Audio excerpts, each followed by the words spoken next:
Seja bem-vindo a mais uma edição do Podcast Paradoxo, podcast semanal aqui do Jornal Semanário. E hoje, aqui nos estúdios do Sistema S de Comunicação, a gente recebe o Marcelo dos Santos, que é sommelier, natural de Frederico Westphalen e atua há quase 6 anos na Cooperativa Vinícola Aurora, aqui de Bento Gonçalves. Ele é formado pela Associação Brasileira de Sommeliers.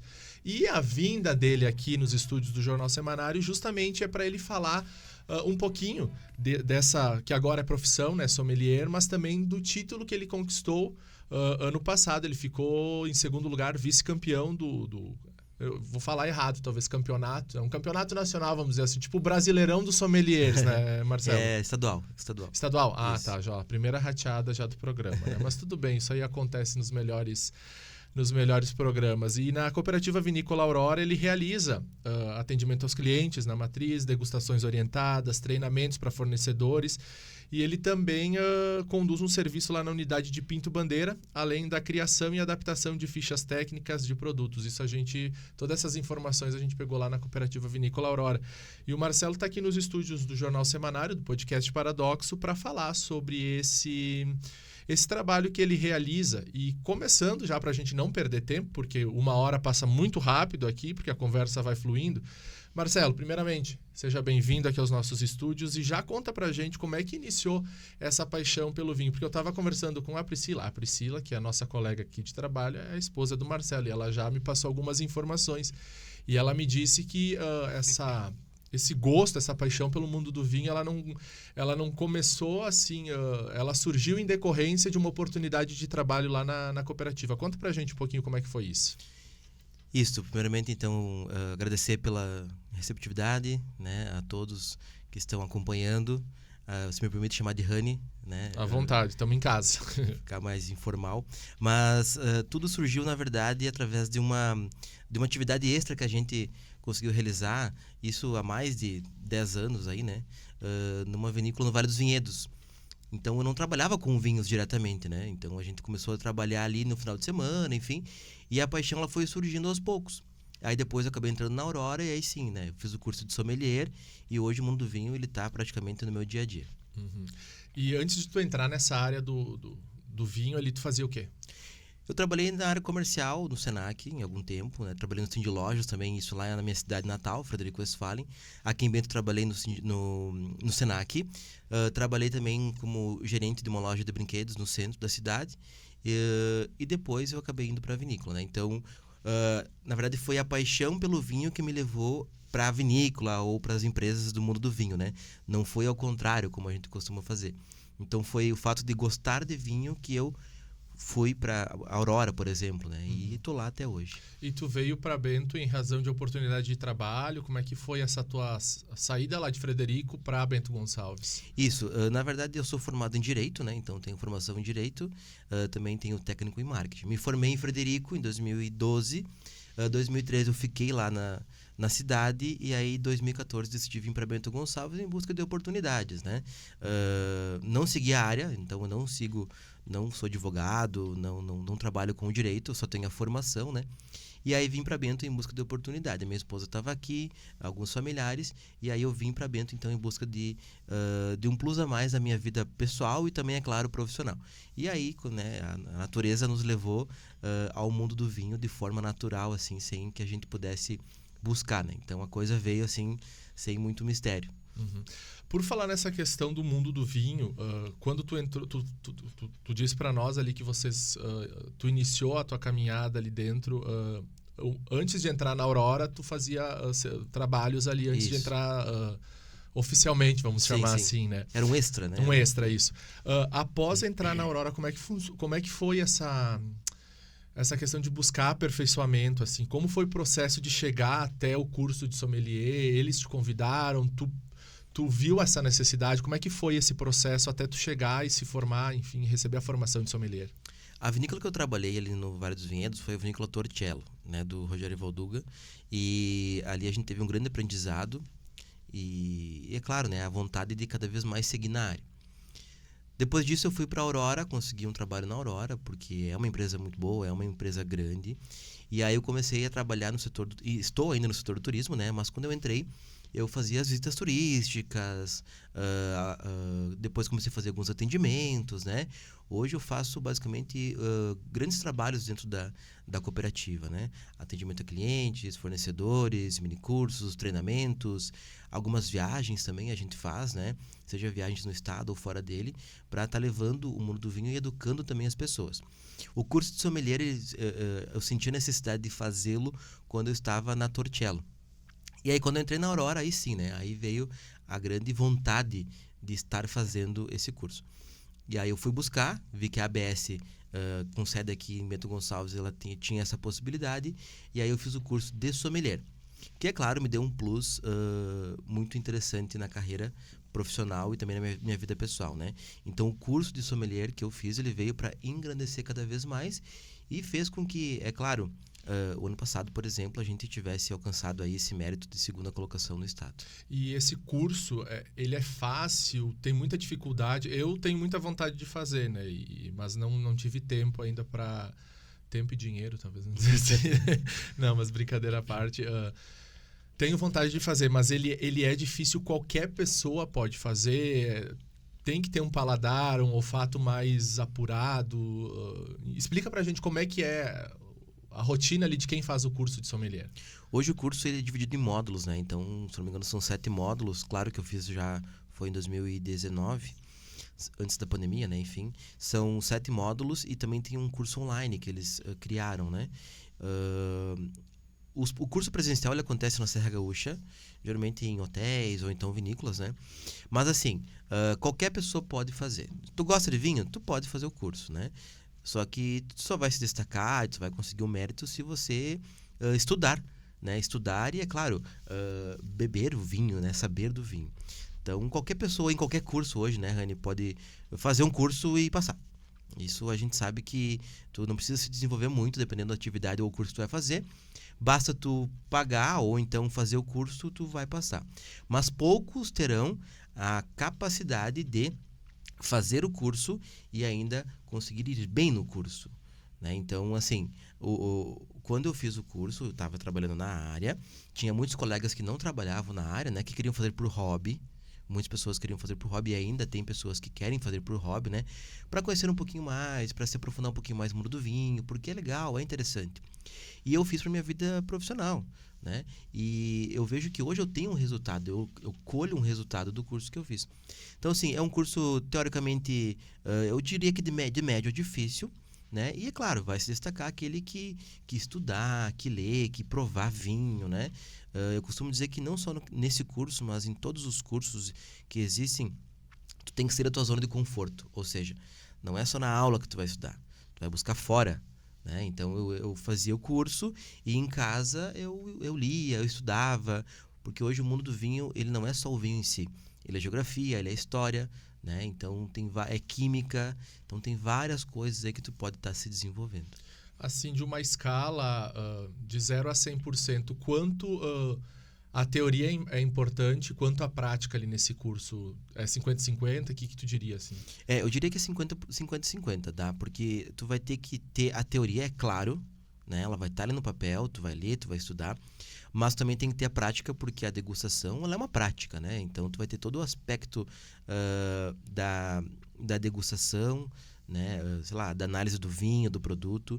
Então, tu tem que ter boa parte da prática, mas sem a teoria, tu não teria essa prática. Então, eu diria que exatamente metade e metade, 50 de teoria e 50 de prática. E como...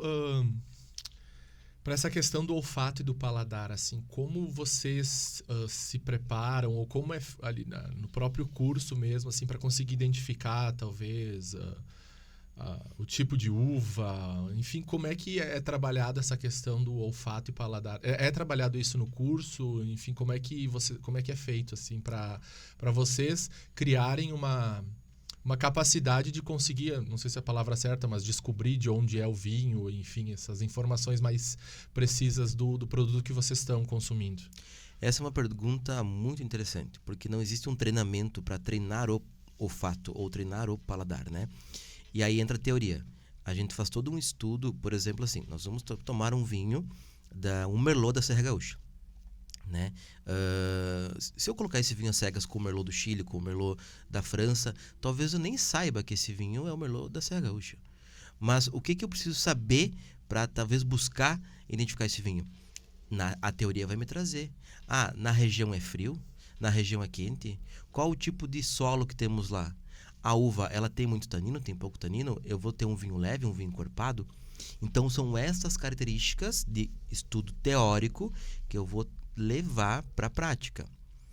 Por exemplo, os espumantes da Serra Gaúcha são espumantes que têm uma acidez muito elevada. Então, praticamente não é muito difícil tu identificar um espumante da Serra Gaúcha, né? A uva Merlot também, geralmente ela vai ter um aroma de chocolate, né? Por quê?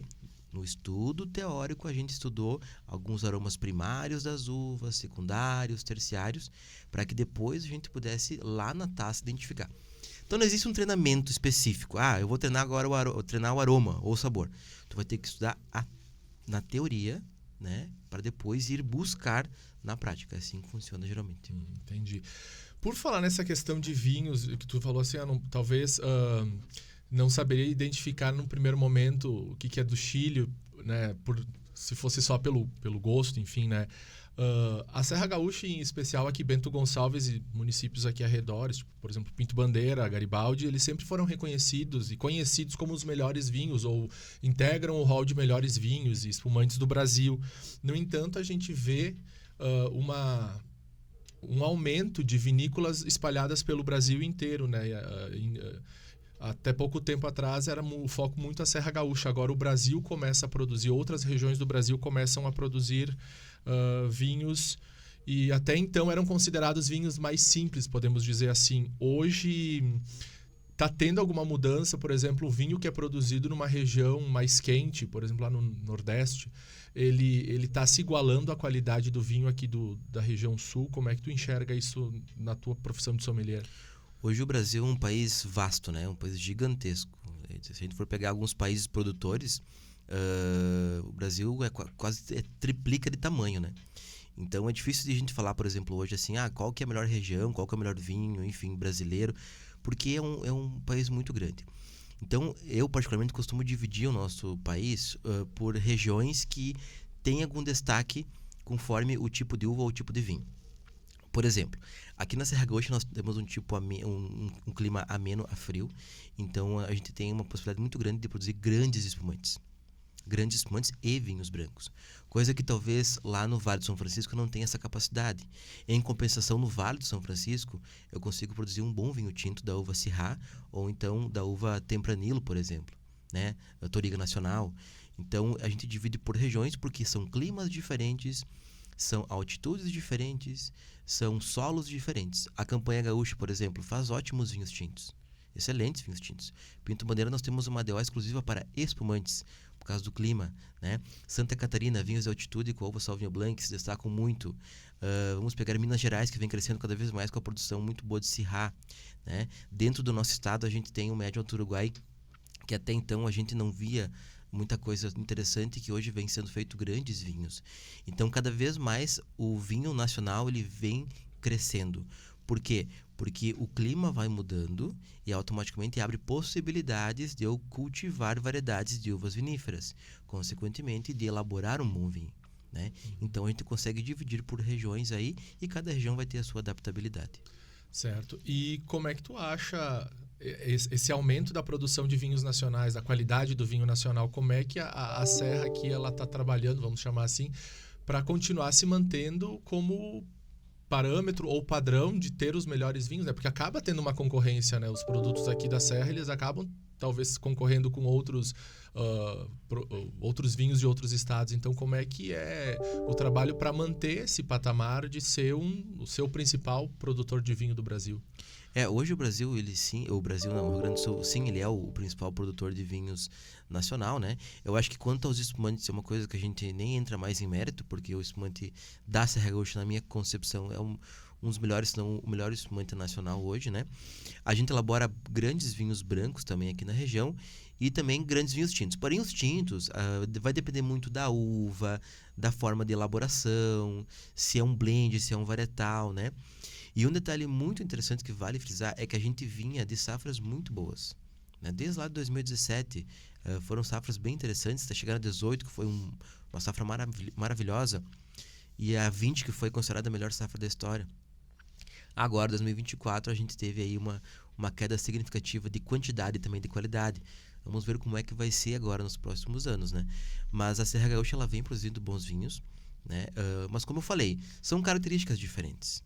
Se eu pegar, por exemplo, o vinho da Campanha Gaúcha, ele vai ter um pouco mais de álcool, um pouco mais de corpo, um pouco mais de estrutura, um tanino mais macio. Na Serra Gaúcha eu vou ter um álcool, menos álcool, né? Vou ter mais fruta fresca e, em consequência, eu vou ter um tanino um pouco mais agressivo. Então vai depender muito aí do estilo de característica de cada uma das regiões.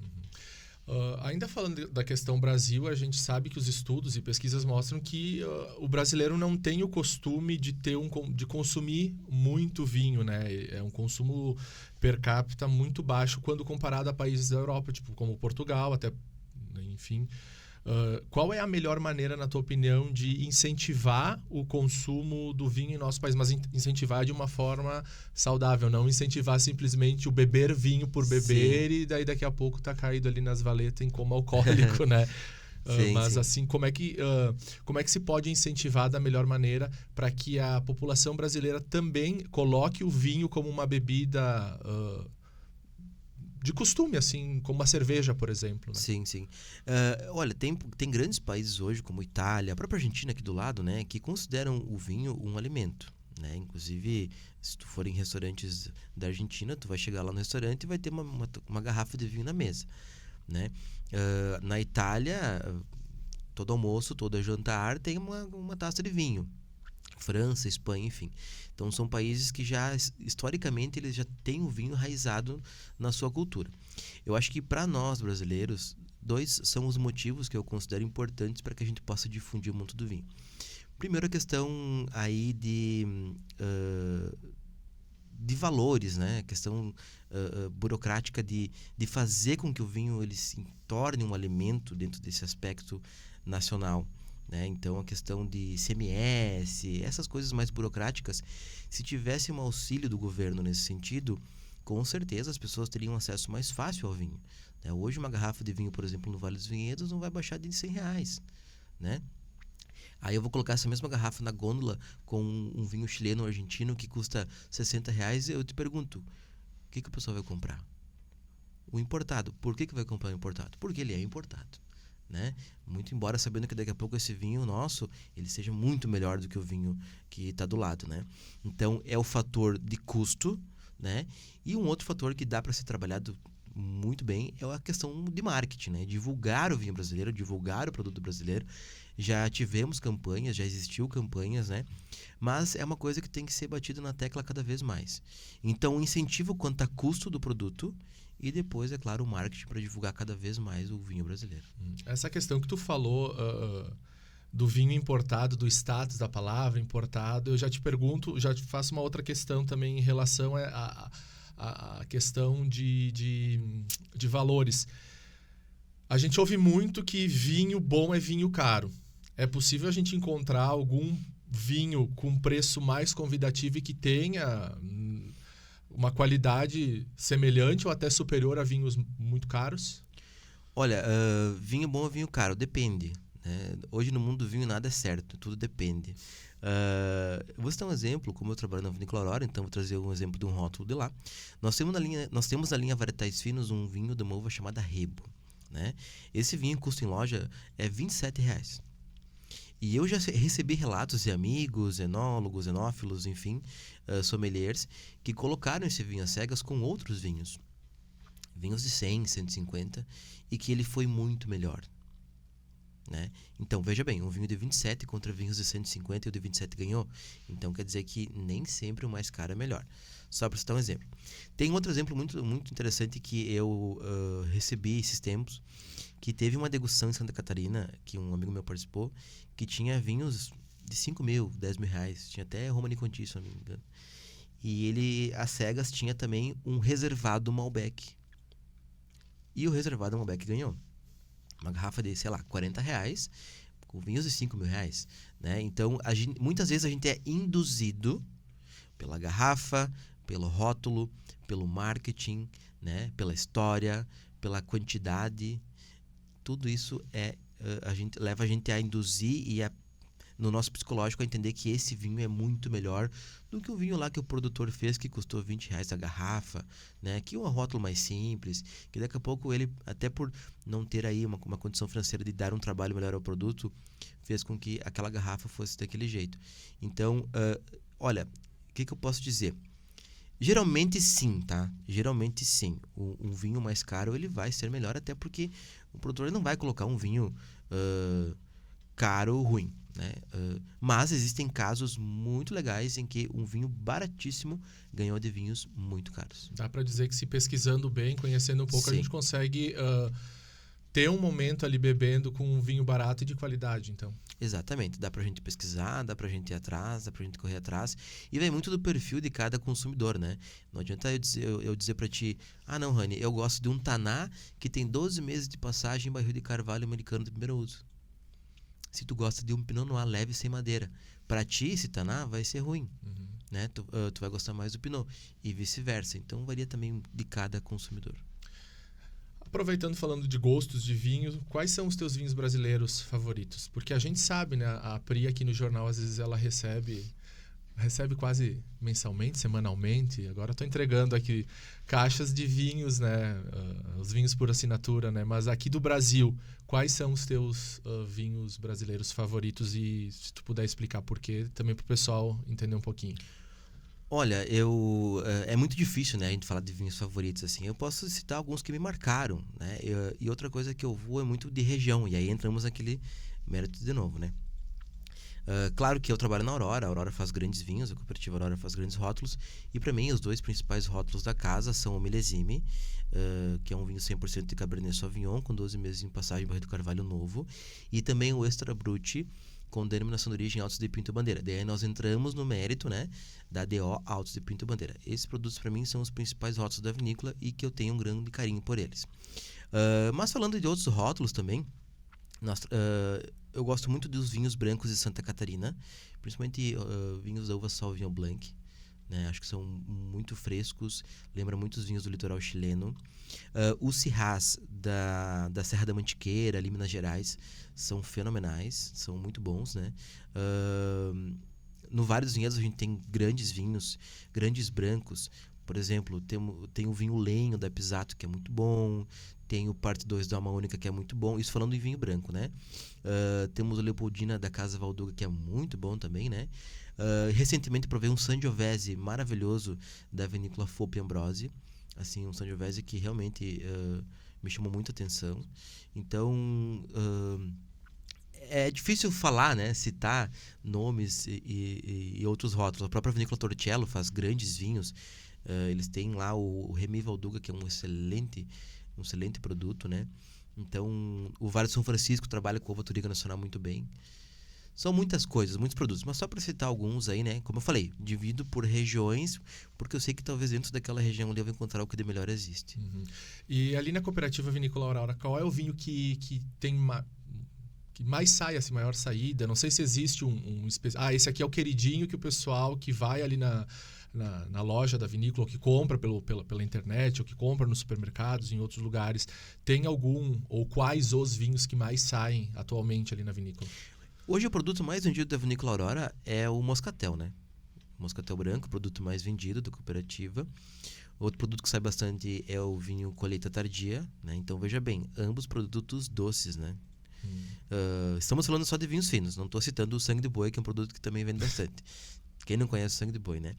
Mas enfim, a gente lançou recentemente, ano passado, na linha Varietais Finos, 3 rótulos com uvas bem diferentes que estão surgindo aos poucos e que tem tendo uma ótima aceitação, que é o Marcelin, o próprio Reba que eu citei e também o Petit Verdot. Esses 3 estão saindo bastante. A gente vende da linha reserva muito bem o Cabernet Sauvignon, né? A linha Pinto Bandeira é uma linha que o pessoal adora, é um dos queridinhos. A linha Pinto Bandeira, em especial o Chardonnay e o Pinot Noir. Na linha Pequenas Partilhas temos o Cabernet Franc, que também é muito bom. E, é claro, o Milesime e o Extra Brut, que eu também citei antes. Seguindo nessa questão de consumo de vinho, e agora uma pergunta particular, a Pri até vai dar risada, ela está aqui no estúdio também, porque a Pri nos ajuda na parte técnica, junto com o Lucas Beltrán.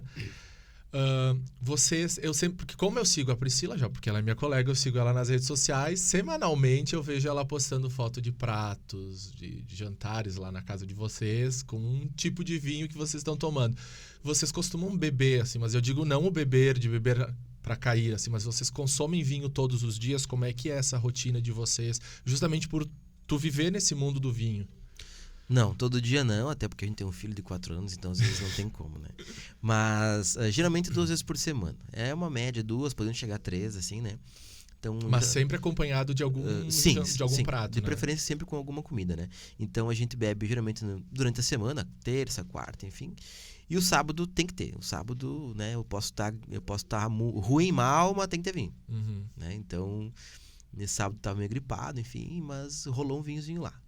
E aí a gente... Não perdeu o paladar, sentiu o gosto? Não perdeu. Inclusive era um vinho muito bom. Benefício será de sommelier isso, porque quando eu fico gripado eu perco o paladar. Não, mas eu perdi meu paladar e meu olfato de Covid, tá? Não, mas isso já acontecia antes. Foram 15 dias ali bem sofríveis. Mas sim, sempre com alguma coisa. Uma pizza, uma massa, um risoto, né? Enfim. Busco harmonizar? Às vezes a gente sabe que talvez dê e a gente vai certo naquilo, né? Às vezes a gente tenta, por exemplo, às vezes eu pego uma pizza com 3 sabores, qual que vai harmonizar com o vinho? Será que vai ser os 3? Será que vai ser um? Será que não vai ser nenhum, né? Então, esses dias a gente pegou um vinho, uma pizza, que tinha um vinho lá que eu não imaginei que ia dar certo, deu certo. Né? Então, sempre com um alimento. Falando nessa questão de se vai harmonizar ou não, para cada tipo de prato há um vinho específico, né? Como é que a gente deve avaliar na hora? E isso, se tu puder explicar de uma forma mais didática, até para a maioria do pessoal que vai estar assistindo, certamente, que não tem esse conhecimento muito técnico na hora de comprar o vinho, enfim. Mas como é que a gente deve avaliar na hora de escolher um bom vinho para que ele seja ele harmonize de forma adequada dentro de um prato de... Tem 2 formas de você pensar. Eu vou fazer uma harmonização, um jantar. Se você pensar na comida primeiro, tu vai ter que adaptar o vinho. Se você pensar no vinho, tu vai ter que adaptar a comida, né? Mas algumas regras gerais, assim. Vamos pensar na cor. Vinhos brancos com carnes brancas. Peixes também, tá? Vinhos tintos leves com carnes vermelhas sem muita gordura, né? Vinhos tintos mais encorpados com carnes vermelhas um pouco mais gordurosas, né? Então, por exemplo, eu vou ter um Taná, um Malbec estruturado, encorpado. Por que não acompanhá-lo com uma picanha, por exemplo, né? Eu vou ter ali um Pinot Noir, um vinho um pouco mais leve. Eu posso fazer um bife ali com uma cebolinha, né? Também fica bom. E depois eu posso partir para os brancos e aí sim, né? E depois eu tenho os doces. Que a gente não pode deixar de falar dos doces também. Moscatéis, vinhos de colheita tardia, vinhos do Porto. São produtos que a gente vai buscar harmonizar com sobremesas. Né? Então, no caso do vinho do Porto, sobremesas de preferência escuras. Aí eu vou entrar com chocolate, com bolos, com tortas. Moscatéis com frutas, porque ele é um produto muito frutado. Então, pode ser um cheesecake de amora, pode ser um mousse de limão, né? O colheita tardia, já posso ir para alguma coisa à base de leite, pudim. O que temos à base de leite aí? Chico Balanceado. Não sei se o pessoal conhece a palavra. Prato gaúcho, né? Sobremesa gaúcha. Mas também os vinhos doces podem ser acompanhados muito bem por queijos mais fortes, como, por exemplo, queijo azul ou queijo gorgonzola. Né? Então, essa característica aí. Então, além dessa questão de cor, a gente sempre tem que pensar no peso do prato. Por exemplo, muito embora seja vinho branco, vamos supor que eu tenho um vinho branco, um Riesling, sem madeira, leve, frutado. E eu vou fazer um peixe com um molho muito intenso, muito gorduroso, não vai ficar muito legal. Eu precisaria de um Chardonnay com passagem em madeira, que tem um pouco mais de estrutura. O Riesling poderia ficar com um peixe frito, por exemplo, né? Porque ele tem uma alta acidez. Então, tu tem que sempre acompanhar o peso. O espumante é um coringa, então ele pode acompanhar desde o início da refeição até o final, com sobremesas, com pratos salgados, pratos leves, pratos estruturados, porque o espumante é um produto que serve mais com essa ideia de coringa também. É interessante, porque eu já estava fazendo tudo errado, né? Eu sempre pego o mesmo e o que eu ganho, às vezes, quando eles vêm visitar aqui no jornal, a gente ganha uns brindes de vez em quando, e aí o que tá lá na minha adega, entre aspas, eu vou tomando, mas eu não faço nem... Até porque eu não sei cozinhar, então... micro-ondas que lute, né? E aí mas voltando, Marcelo, a falar sobre o mercado, sobre a profissão de sommelier, né? A gente falou um pouquinho ali dos tipos de vinho, agora também vou entrando nessa questão da profissão de sommelier, e depois a gente vai deixar para o final sobre a tua participação ali nesse momento ali que te consagrou, que é a consagração de um trabalho, né? Mas antes de falar sobre isso, como é que é o mercado de trabalho de sommelier aqui no Brasil, assim? É muito difícil tu conseguir entrar no mercado de trabalho, tu tendo o curso, toda essa parte técnica, é muito fácil? Como é que tu vê nesse momento o mercado de trabalho para o sommelier? Hoje sommelier é uma profissão, ela foi regularizada recentemente. Então, isso trouxe um aval muito interessante para nós que trabalhamos na área, né? Muitas vinícolas abraçam a causa e, é claro, elas têm aí um interesse muito grande pelo sommelier. E não só vinícola. Eu falo vinícola porque eu trabalho em uma, né? Mas restaurantes, e-commerces, adegas, né? Então, a figura do sommelier ela é muito importante. E aí eu entro em outro mérito. O sommelier, ele é um vendedor também. Eu tenho um vinho aqui na minha frente, eu vou estar falando do vinho detalhadamente para ti. Querendo ou não, eu estou vendendo esse vinho para ti sem estar vendendo, né? Então, hoje o sommelier, ele é muito importante nas instituições. Eu vejo que aqui na Serra Gaúcha não há uma valorização da profissão. Então, o que eu quero dizer com isso? Que todos querem, só não querem pagar para ter o profissional, né? Então, eu acho isso estranho. Muitas pessoas de fora do estado, fora da serra, pensam o contrário, né? Mas, infelizmente, é isso que a gente observa. Que existe a profissão, todas as instituições querem ter, mas, às vezes, não conseguem pagar aquilo que o sommelier merece ganhar. Se a gente for sair um pouquinho do nosso centro aqui, da Serra Gaúcha, não vamos muito longe. Porto Alegre, por exemplo. O valor pago pelo sommelier já é um pouquinho maior. São Paulo, Rio, Minas, aí sim a gente nem fala, né? Que é muito maior. Então, é muito mais valorizado nos grandes centros, restaurantes, adegas, e-commerces, do que aonde nós temos a raiz. No caso aqui, a Serra Gaúcha, que foi onde difundiu, né, todo o mundo, o vinho no Brasil.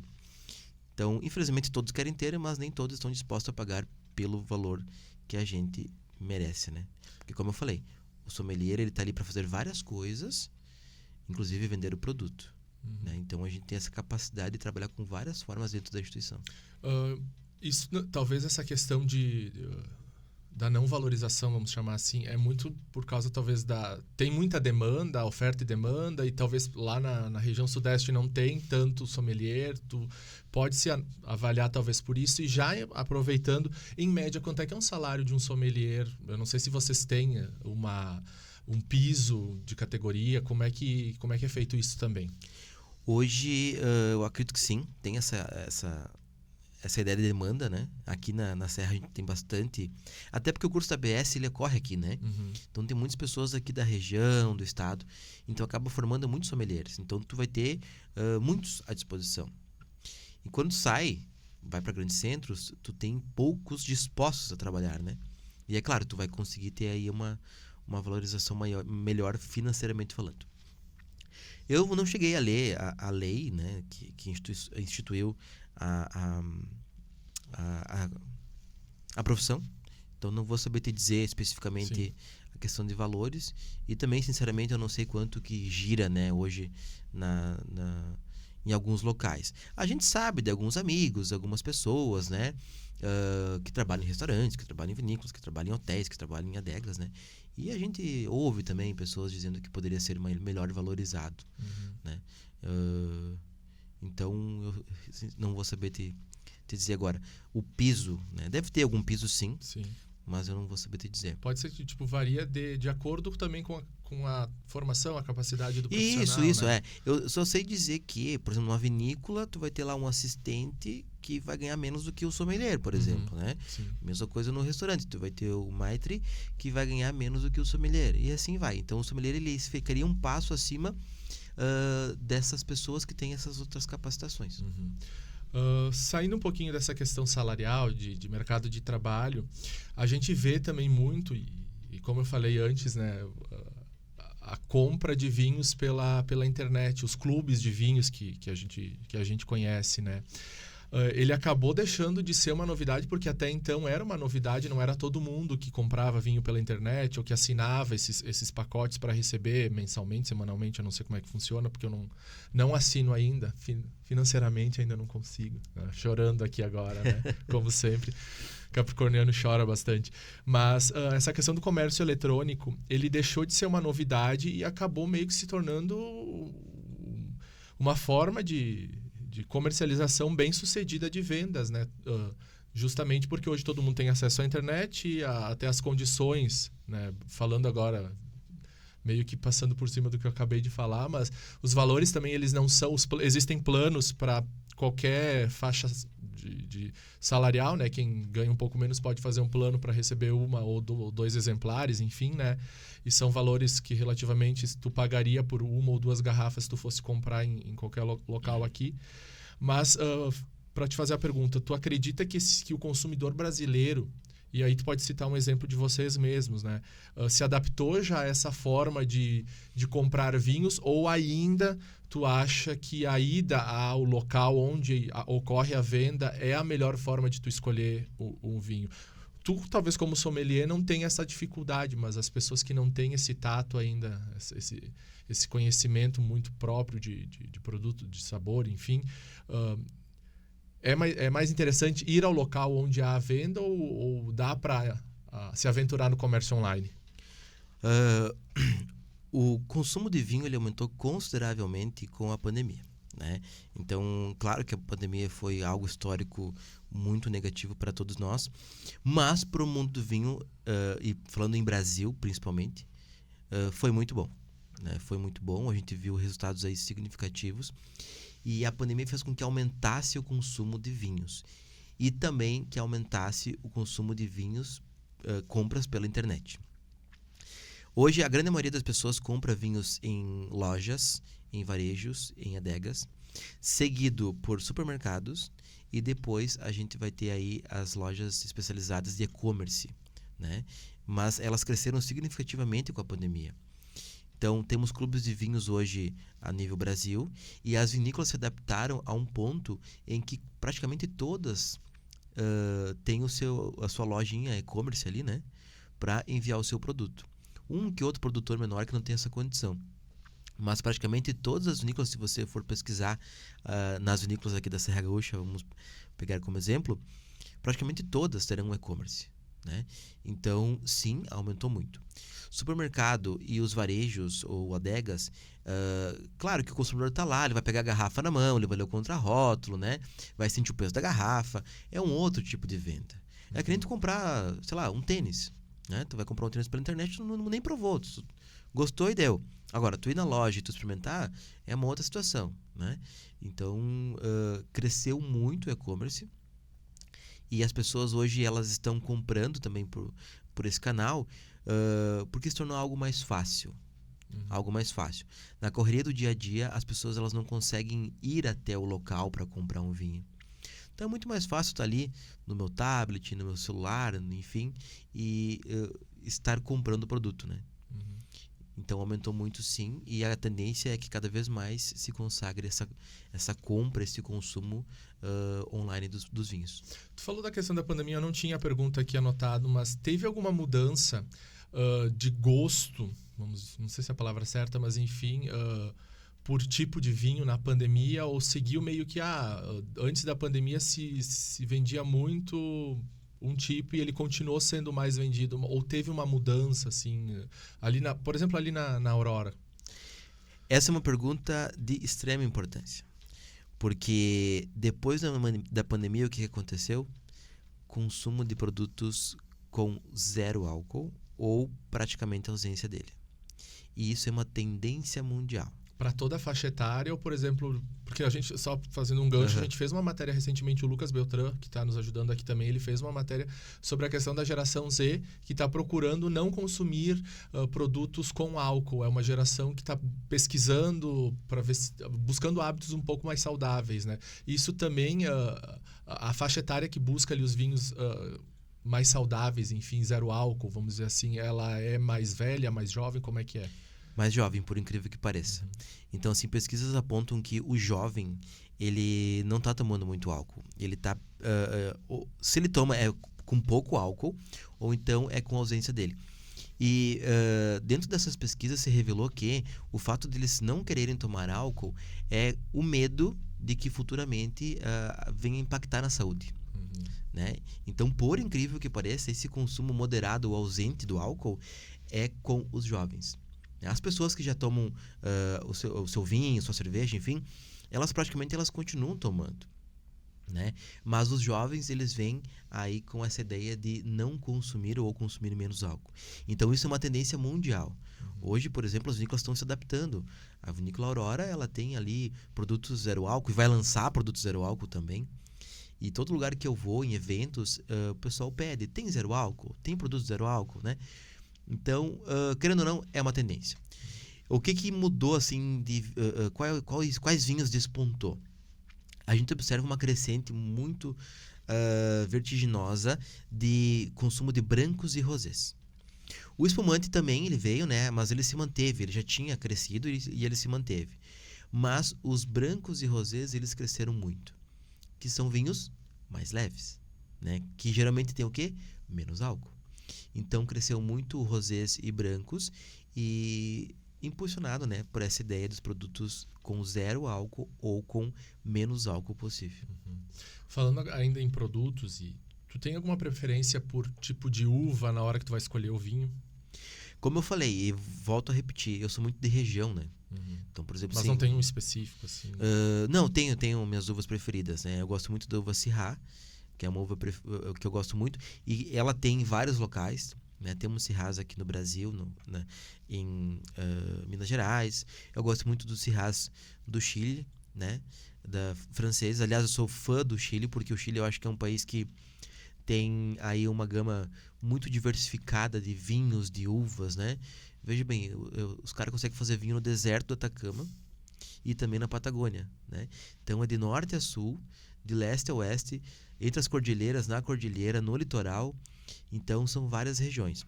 Mas eu gosto muito de Chardonnay, gosto de Sauvignon Blanc, gosto do próprio Syrah, Cabernet Franc também é uma uva que eu gosto. E não dá para desconsiderar a Cabernet Sauvignon, que é a rainha das uvas tintas também, né? Prefiro tintos, né? Depois brancos e espumantes. Mas também vem me seduzindo muito o consumo de vinhos de sobremesa. Não são vinhos, não é o vinho doce feito no Brasil que adiciona açúcar, né? É o vinho do Porto, o Moscatel de Setúbal, um vinho de colheita tardia, né? Feito dentro das suas características. A gente está chegando quase ao final e agora eu vou entrar umas perguntas um pouco mais pessoais, mas também que envolvem trabalho, né? Como tu disse, tu veio lá de Frederico, tu é formado em Direito, mas tu veio para cá em busca, como praticamente acredito eu, que todo mundo que não é daqui de Bento Gonçalves, que veio para cá buscar uma possibilidade de evolução profissional, como também é o meu caso, né? Fui, voltei, não vim, fui e agora voltei e pretendo ficar por um bom tempo se o Caprara não quiser, se o Henrique Caprara não me mandar embora, né? Mas a princípio tá tudo na santa paz aqui no jornal, né? Mas, Marcelo, veio para Bento, começou a trabalhar em outros segmentos e depois surgiu a oportunidade de ir para a cooperativa Vinícola Aurora. Qual a importância ali da Aurora? Eu chamo Aurora porque todo mundo conhece, vamos lá, comprava um bebê vinho da Aurora, enfim. Qual a importância da Aurora na tua caminhada profissional? A Aurora, ela me instigou mais do que tudo, né? Eu trabalhei na Torcello, saí da Torcello, fui pra Aurora.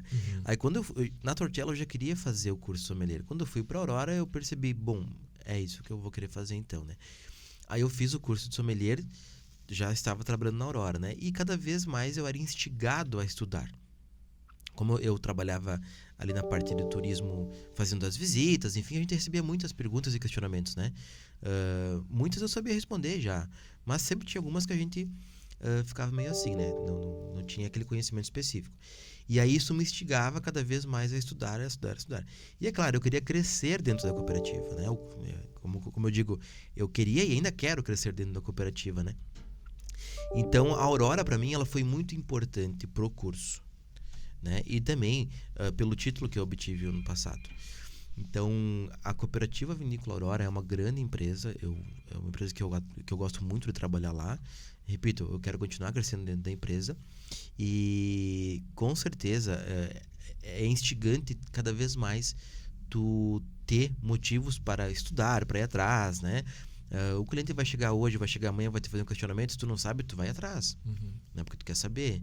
Então, a gente está sempre aprendendo, é um aprendizado constante, né? Então, a importância da Aurora para minha vida profissional, inicialmente, e também pessoal, ela foi muito importante e continua sendo, espero que seja nos próximos anos também. Durante todo esse tempo que tu tá trabalhando, assim, tem algum fato marcante, alguma coisa inusitada que tenha te acontecido, assim, que tu pode compartilhar aqui com a gente? Eu vou fazer 6 anos de Aurora, então teve muitas coisas boas que aconteceram, né? E um fato que me marcou muito foi que eu sempre quis ir para a ProWine, que é uma feira, a maior feira da América Latina de vinhos, que ocorre em São Paulo, né? E aí, ano passado, a gente teve a Wine, South America, aqui, né? E aí, eu recebi o convite para ir para a ProWine em São Paulo. Então, foi, assim, o auge da minha vida na Aurora, assim, falando profissionalmente, né? Então, tive a possibilidade de ir para São Paulo, passar lá 13 dias na feira. É uma feira gigantesca. Conhecer muitos produtores, muitos clientes, muitos amigos que estavam lá. Então, se eu pudesse dizer um fato, com certeza seria esse, né? Mas a Aurora trouxe vários fatores muito instigantes ali, né? Então, a pandemia eu estava na Aurora, então, né? Infelizmente a enchente também estava na vinícola. Então, muitas coisas aconteceram, né? Mas, é claro, muito mais coisas boas do que coisas que a gente poderia chamar de ruim, né? Muito mais coisas boas, principalmente. Mas o fato que me marcou foi ter ido para a ProWine. E, é claro, toda vez que eu viajo, né? Semana passada eu estava em Concórdia. Toda vez que eu viajo também é muito marcante, porque aí eu consigo ver a dimensão da empresa Cooperativa Vinícola Aurora. Falando nessa questão profissional, tu entrou na Aurora, tu fez o curso antes, né, de entrar? Foi durante, eu recente entrada. Tá. E ano passado, mais um desafio, né, participar ali do concurso do melhor sommelier do Rio Grande do Sul, né, e para tua alegria ficou em segundo lugar, né? Como é que foi participar do concurso? Como é que são as provas para quem está ali concorrendo?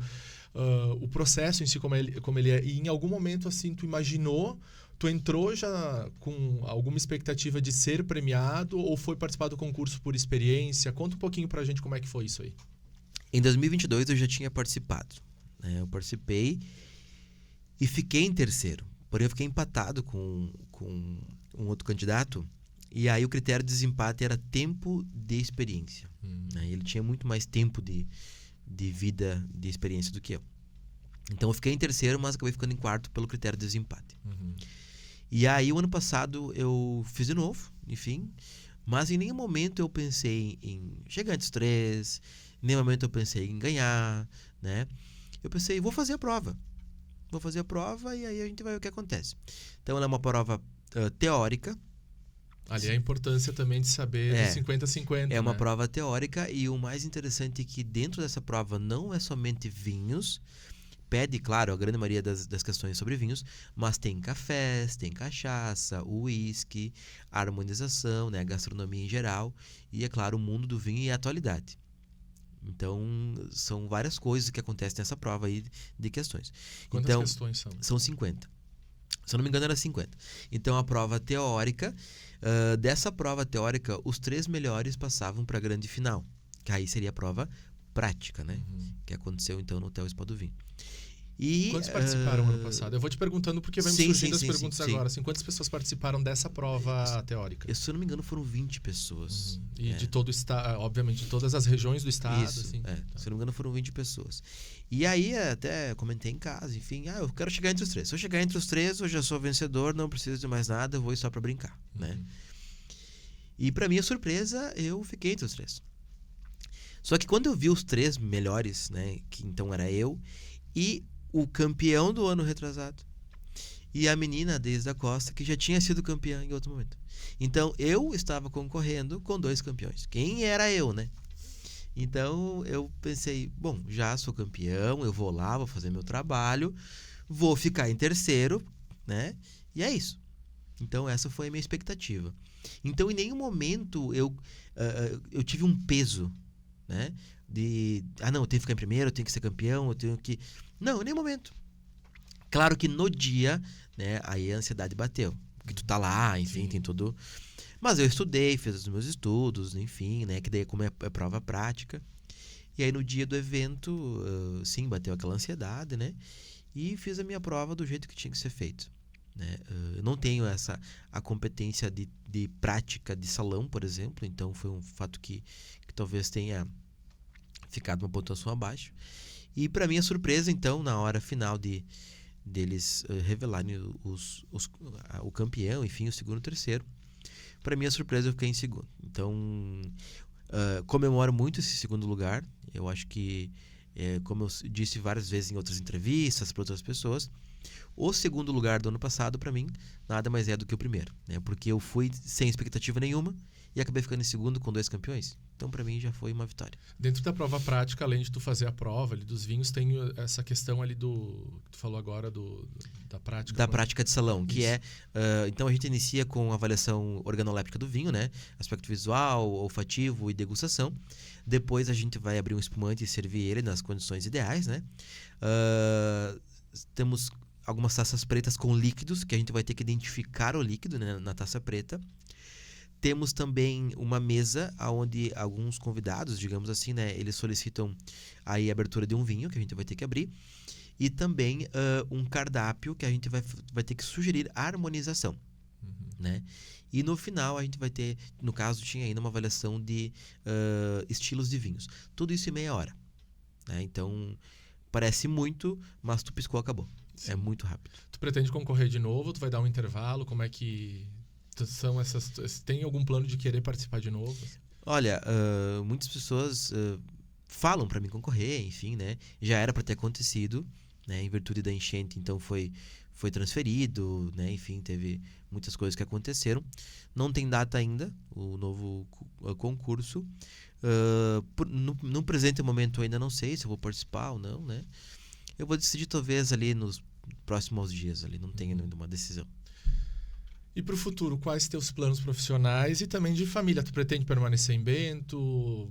Tem algum plano para sair daqui de Bento Gonçalves? O que tu prevê? É difícil a gente prever o nosso futuro, porque a gente não sabe nem como vai ser o amanhã, né? Mas o que tu planeja para os próximos 5 anos da vida do Marcelo dos Santos, casado com a Priscila, pai do Theo? O que vocês têm aí em mente?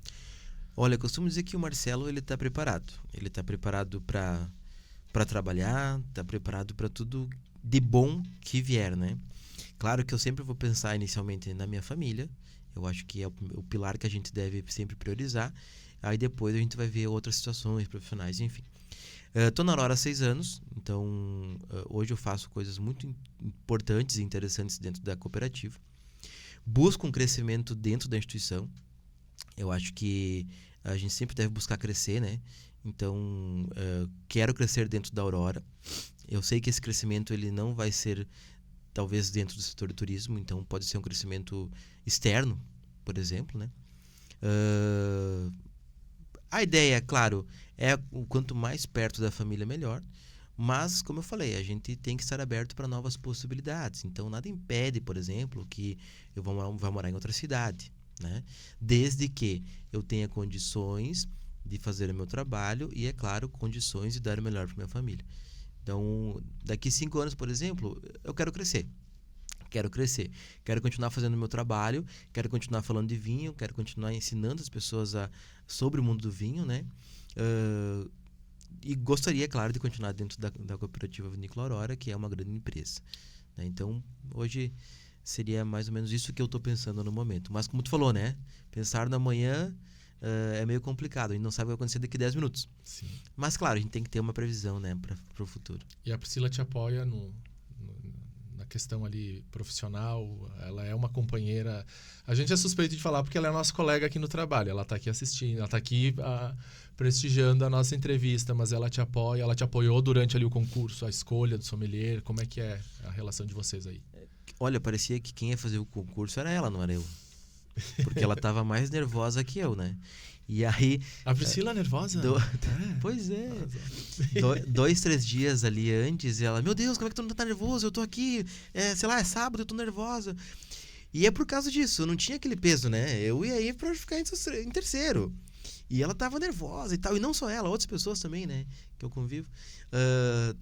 E eu, na minha, né? Então ela me acompanhou, ela me apoiou, me ajudou a estudar. Né, que é muito legal. Então, o trabalho da mesa, por exemplo, de servir. Então, às vezes eu fazia em casa, lá abria o vinho, o espumante, e ela era a pessoa que eu tinha que servir. Né? Então, toda essa situação, ela me ajudou. Ela me ajuda muito nas atividades que eu tenho, por exemplo, porque eu trabalho na Aurora, mas eu também, às vezes sou contratada para fazer algumas atividades, degustações, né? Então, ela me apoia bastante nesse sentido. Nos vídeos que eu faço, assim, meio caseiro, assim, também. Também tem esse apoio. E profissionalmente falando, sim, ela me apoia. A gente conversa, a gente já conversou. Porque ela sabe que é o melhor para ela e para o nosso filho.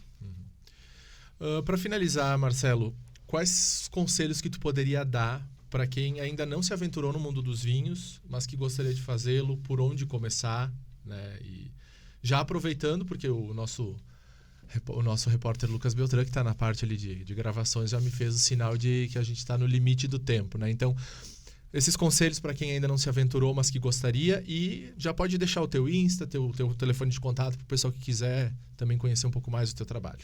Para quem quer se aventurar, a coisa é simples, é beber, né? Claro, o beber que a gente fala é provar, experimentar.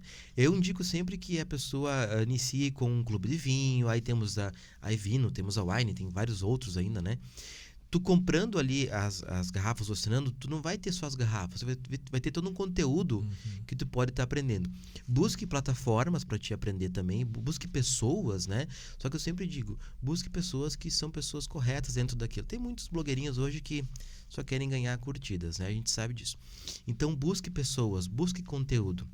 E, é claro, prove vinhos. É provando vinhos, é lendo, é estudando, é conhecendo a história, a região, que as pessoas elas vão se aprofundar cada vez mais no mundo do vinho, né?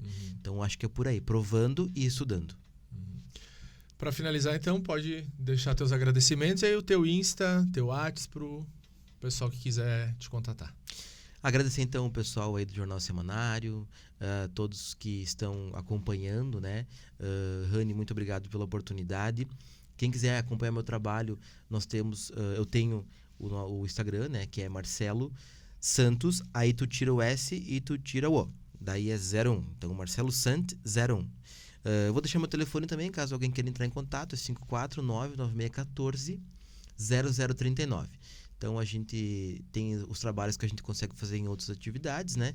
Que nem eu estive em Santa Cruz semana passada, semana que vem agora eu vou estar em Frederico Westphalen.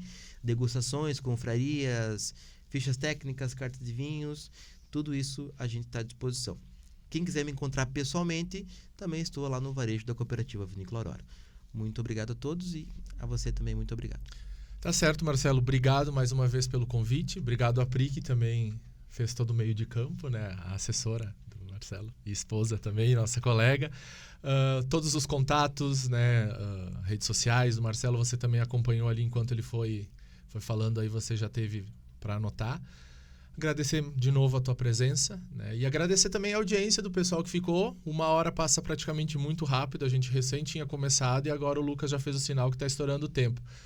Para você que quiser acompanhar essa entrevista e tantas outras, você pode acessar o nosso canal no YouTube, né? Que é JS Semanário BG, JS Semanário BG. Lá tem todos os podcasts que a gente já gravou. Tem outras entrevistas que foram feitas durante os últimos anos do Jornal Semanário. Você também pode acompanhar essa entrevista, esse podcast, no nosso Instagram, que é @Jornal Semanário. Também no nosso Facebook, @Jornal Semanário. ali, e também vai estar no nosso site, né? jornalsemanário.com.br. Também vai estar essa entrevista e outras entrevistas que você pode acompanhar aqui, que são feitas pela equipe do Jornal Semanário. Voltamos na semana que vem com mais um convidado, que também, como a gente sempre faz, a gente sempre deixa na surpresa para anunciar durante a semana de quando vai ao ar. Mas a gente conta com a sua participação, com a sua audiência aqui no Paradoxo Semanário. E você que está pensando, você é empresário, você é empreendedor, que gostaria de ter a sua marca aqui no Jornal Semanário, aqui no podcast Paradoxo, é muito simples para saber como entrar, como fazer parte do nosso podcast. Entrando em contato pelo 54 3455 4500. A Cristina, nossa recepcionista, vai lhe atender e vai lhe encaminhar para o setor comercial. Aí você vai conhecer os planos, a possibilidade de anunciar aqui no podcast Paradoxo. Siga nossas redes sociais e acesse o nosso portal jornalsemanário.com.br. A gente agradece a toda a nossa equipe técnica, ao Lucas Beltrán, que está na mesa e nas gravações, a Luiz Esperotto na sonoplastia, a Priscila Piscini na direção de fotos aqui, dando um suporte para eu não errar, porque eu errei 3 vezes esse começo. Agora eu vou falar que já terminou o programa, mas eu errei 3 vezes antes da gente fazer a gravação oficial. E acontece nas melhores empresas, nos melhores podcasts. A gente volta na semana que vem com mais um entrevistado. Muito obrigado para você que ficou acompanhando até a gente até agora. Até mais, até breve. E a gente volta na semana que vem com mais um Paradoxo.